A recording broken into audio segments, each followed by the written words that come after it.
Hello, everybody. This is Jimmy, and you're reading with Jimmy. We're reading King James Version, Genesis, Mythology, chapters 46 to 47. I call it mythology because I'm not trying to shake your faith, but we're reading it as literature, not as the Word of God, literature. 5 more chapters, ladies and gentlemen. Chapter 46. And Israel took his journey with all that he had, and came to Beersheba, and offered sacrifices unto the God of his father Isaac. And God spoke unto Israel. Now you remember Israel is Jacob, in the visions of the night. And he said, Jacob, Jacob. And he said, Here I am. And he said, I am God, the God of thy father.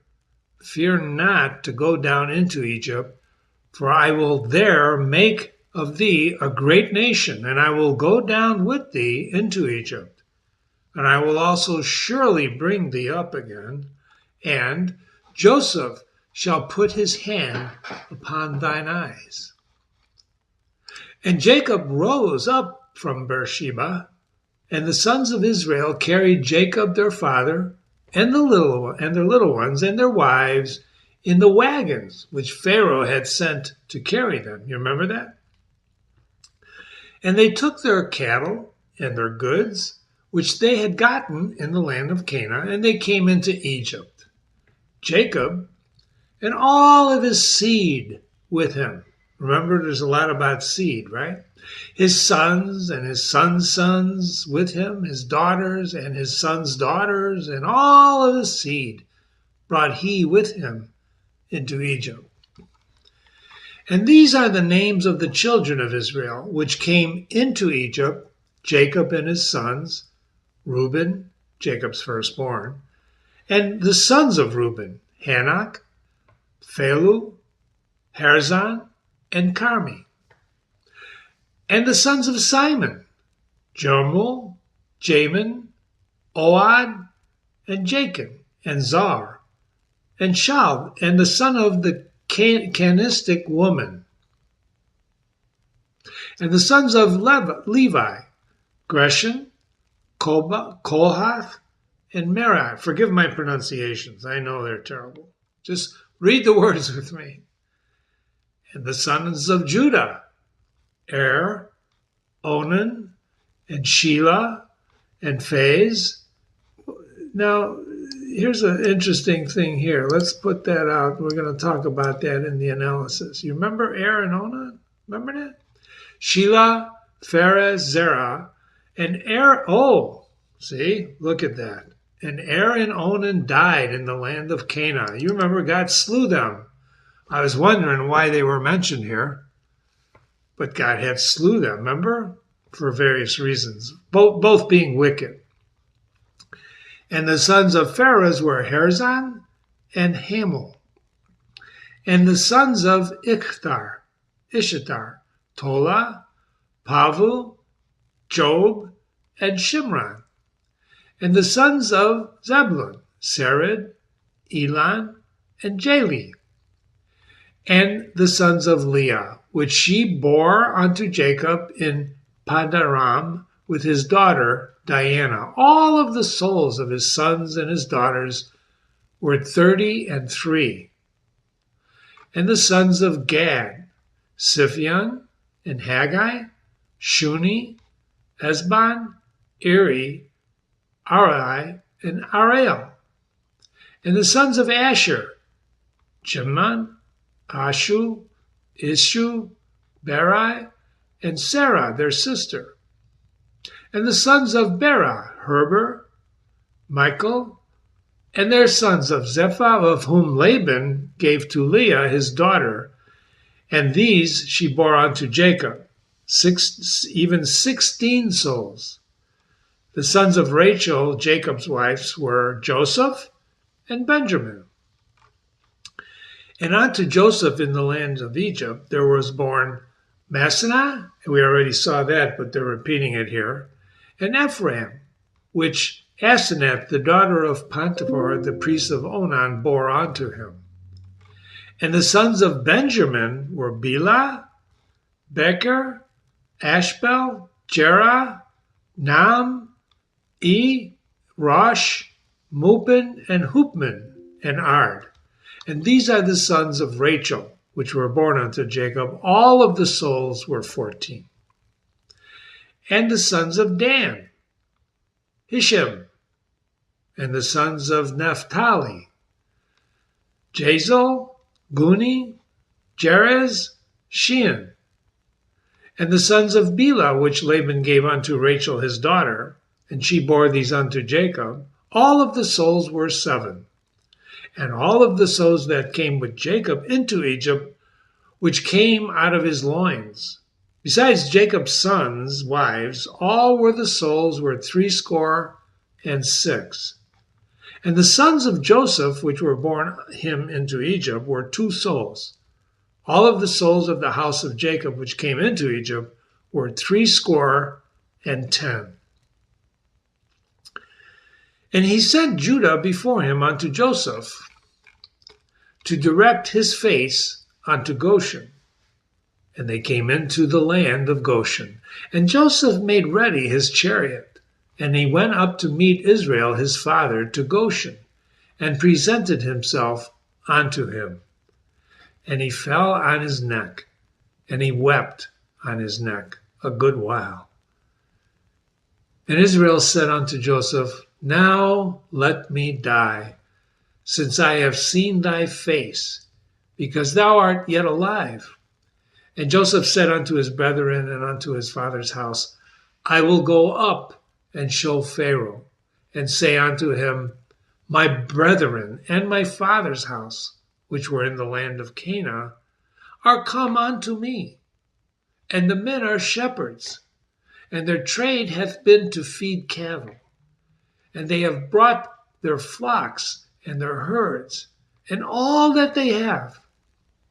And it shall come to pass, when Pharaoh shall call you, and shall say, What is your occupation?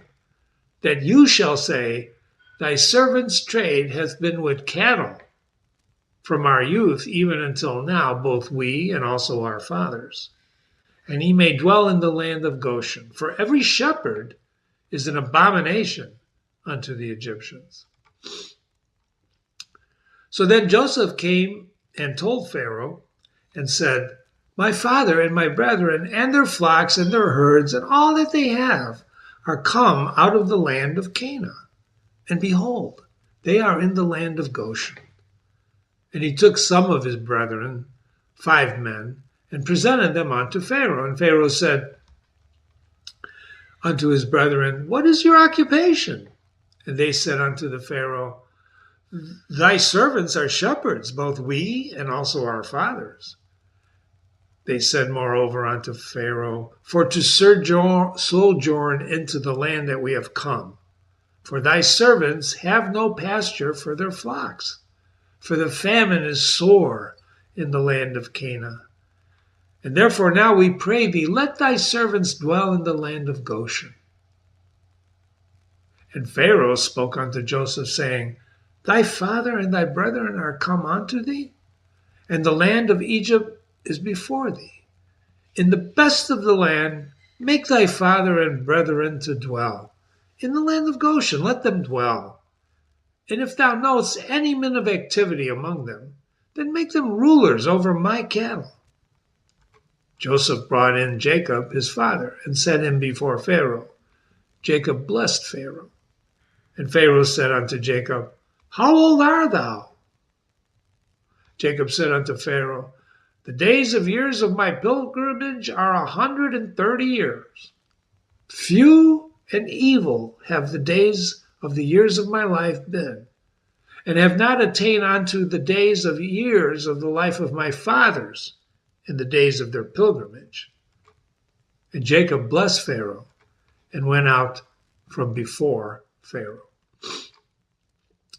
And so Joseph placed his father and his brethren and gave them possession in the land of Egypt, in the best of the land, in the land of Ramses, as Pharaoh had commanded.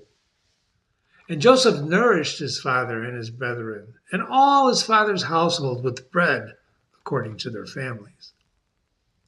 And there was no bread at all in the land, for the famine was very sore, so that the land of Egypt and all the land of Canaan fainted by reason of famine.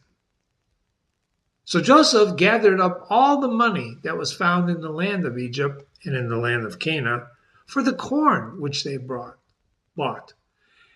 And Joseph brought the money into Pharaoh's house. And when the money failed in the land of Egypt and in the land of Canaan, all the Egyptians came to Joseph and said, "Give us bread, for why should we die in thy presence?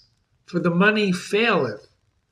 Joseph said, "Give your cattle, and I will give you for your cattle if money fail." And they brought in their cattle unto Joseph. Joseph gave them bread in exchange for horses, and for the flocks, and for the cattle of the herds, and for the asses. And he fed them with bread for all of their cattle for that year. And so when the year was ended, they came to him a second year, and they said unto him, "We will not hide it from my lord how that our money is spent. My lord also hath herds of cattle. There is not aught left in sight of my lord. All that's left is our bodies and our lands. Wherefore shall we die before thine eyes, both we and our land? Buy us and our land for bread, and we and our land will be thy servants unto Pharaoh, and give us seed that we may live and not die, that the land be not desolate." So Joseph bought all the land of Egypt for Pharaoh, for the Egyptians sold every man his field, because the famine prevailed over them. So the land became Pharaoh's. And as for the people, he moved them to cities from the end of the borders of Egypt, even to the other end thereof. So only the land of the priests bought he not. For the priests had a portion assigned to them of Pharaoh, and they did not eat their portion which Pharaoh gave them. Wherefore they sold not their lands. So then Joseph said unto the people, "Behold, I have bought you this day and your land for Pharaoh. So lo, seed for you, and he shall sow the land. And it shall come to pass in the increase that you will give the fifth part unto Pharaoh. 4 parts shall be your own for the seed of the field, and for your food, and for them of your household, and for food of your little ones." And they all said, "Thou hast saved our lives. Let us find grace in the sight of my Lord, and we will be Pharaoh's servants." Joseph made it a law over the land of Egypt unto this day, that Pharaoh should receive a fifth part, except for the land of the priests, which did not become Pharaoh's. And so Israel dwelt in the land of Egypt, in the country of Goshen. And they had possessions therein, and they grew and they multiplied exceedingly. And so Jacob lived in the land of Egypt 17 years. So the whole age of Jacob was 147 years. And the time drew near that Israel must die. And he called his son Joseph and said unto him, "If now I have found grace in thy sight, put, I pray thee, thy hand under my thigh, and deal kindly and truly with me. Bury me not, I pray thee, in Egypt, but I will lie with my fathers, and thou shalt carry me out of Egypt and bury me in their burying place." And he said, "I will do as thou hast said." And he said, "Swear unto me." And Joseph swore unto him. And Israel bowed himself upon the bed's head. You've been reading with Jimmy. That was chapters 46 to 47. 3 more chapters left in this wonderful story of Genesis. I hope you're enjoying it. I certainly am. Boy, that Joseph come a long way, didn't he? From being thrown in the pit. Remember, we're reading this as literature, not as gospel, because our intention is not to harm your beliefs, but to help them stay strong. Jimmy at readingwithjimmy.com. Jimmy at readingwithjimmy.com. Thanks for coming by. Look forward to the ending of Genesis in the next reading. Don't forget the analysis.